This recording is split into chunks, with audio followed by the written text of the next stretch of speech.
Esse salmo não é apenas uma oração, é um clamor. Ó Senhor Deus, eu te chamei quando estava em profundo desespero. Escuta o meu grito, ó Senhor. Ouve o meu pedido de socorro. Se tu tivesses feito uma lista dos nossos pecados, quem escaparia da condenação? Mas tu nos perdoas e por isso nós te tememos.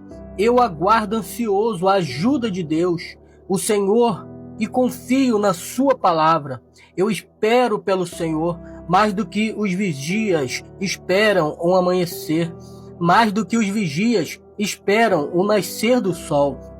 Povo de Israel, põe a sua esperança em Deus, o Senhor, porque o seu amor é fiel e ele sempre está disposto a salvar. Ele salvará Israel, o seu povo, de todos os seus pecados. Amém.